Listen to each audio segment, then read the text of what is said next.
This is Vasili Shoumanov. He is originally from St. Petersburg in Russia.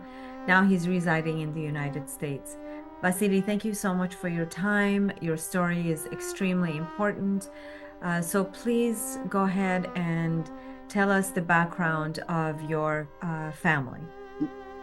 My family, my ancestors came from Turkey, from these Assyrian days in Turkey.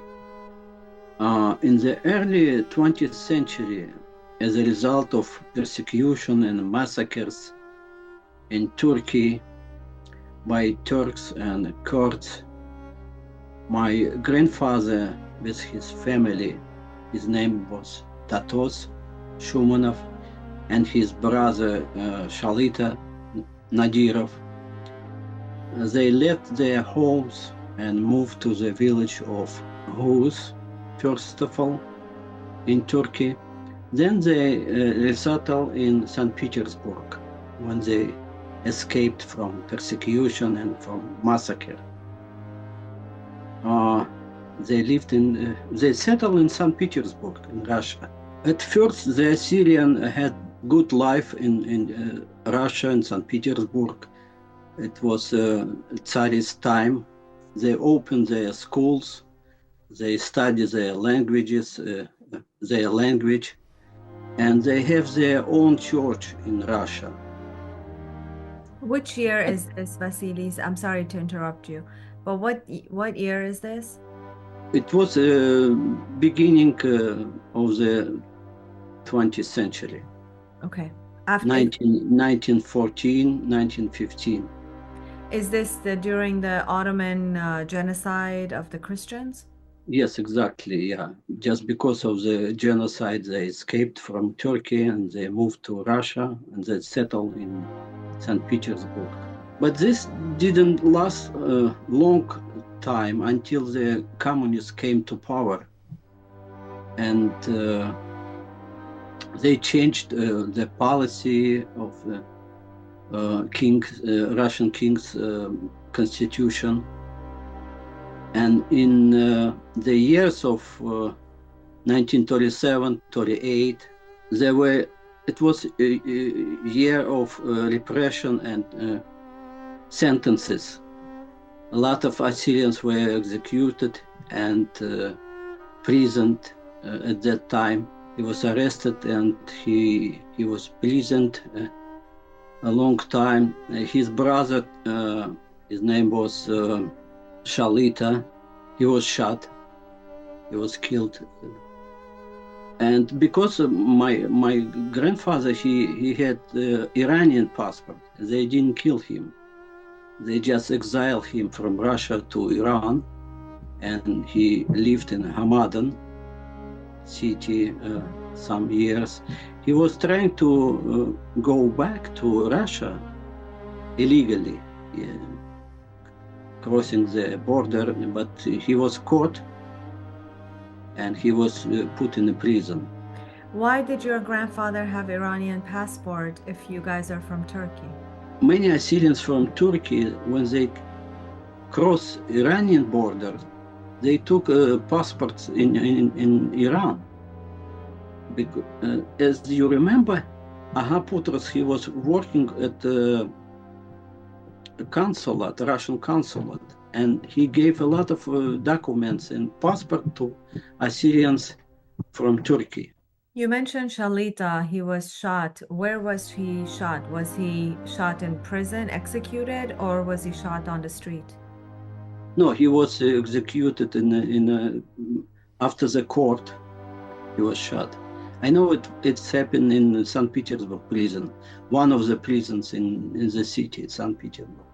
What happened to your grandmother, to your mother, to your father? My grandmother, they received a Russian citizenship at that time. So they didn't exile her. They didn't send her to Iran. She was staying in St. Petersburg. She had 5 children at that time. She was working very hard as a shoe shiner instead of her husband. Her husband was in Iran, and He was trying to cross the border and return to Russia many times. But he was arrested by Iranian police and put in a prison, and he died in prison. He died in prison. Was he killed or did he get sick? No, he got sick. And what did your grandmother do after receiving the news that her husband had died? She was devastated, and she was very, very, very upset about his passing away. But she was working, and it was terrible time with incredible life difficulties. So she was trying to survive because she had 5 children, including my father. When Russian and German war was happening at that time, it was blockade, siege in St. Petersburg. And she died. After 2 years, she died in St. Petersburg, and all children left without their mother. So who took care of the children? All children were evacuated from St. Petersburg to Siberia, and they put my father and his brother Timofey to foster home. They were in foster home in Siberia at that time. How old was your father? He was around 3-4 years old. Only later, relatives found all the children, and they returned back to St. Petersburg. It's happened after the war was end.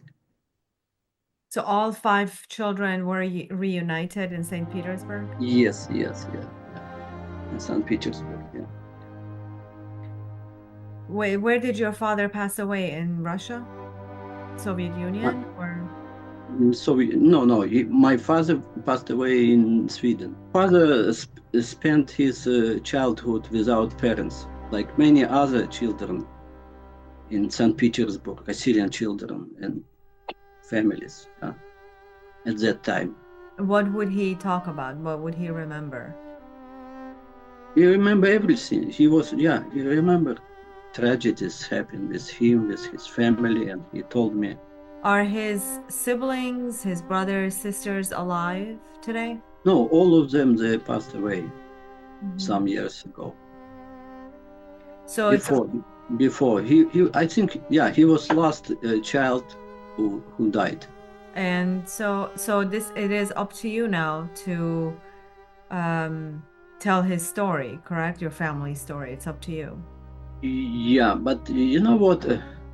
Even after the war and all these tragedies and repressions, Assyrians living in Russia had no rights.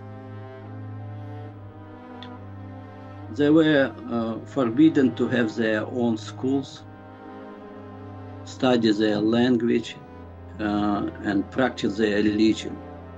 So the Assyrian rights in Russia was a terrible time. You know what? Even after the genocide, after repressions, after the war, they still didn't have any rights like human being in the country.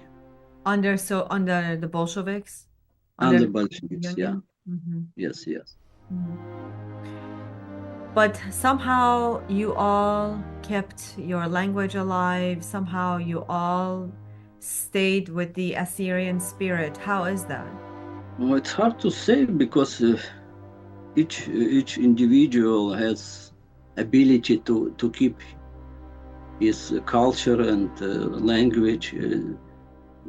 I like it, and it was my favorite subjects. Assyrian language. I like history. You think it was passed down, this love for the Assyrian heritage? Do you think it was given to you by your mother and father, or is this something that you are just feeling because of your surrounding, your environment? Yes, of course, I was influenced by my father. He was telling me a lot of stories from Assyrian history, from fairy tales. He told me a lot of things about our heritage, and I was proud of my father because he was trying to keep our heritage, and he gave me all this stuff. So it's because of my father, of course, yeah. What is your message for the next Assyrian generation that is growing up away from our homelands, away from Iran, Iraq, Turkey, Syria? What is your message? I think all of our people, in whatever they lived, in diaspora, they should keep their culture and language and give it to next generation, because this is our mission. I think everyone has a mission. One of the missions we have is to give it to next generation, to keep our language alive and our history to be told to everyone. It's very important, you know.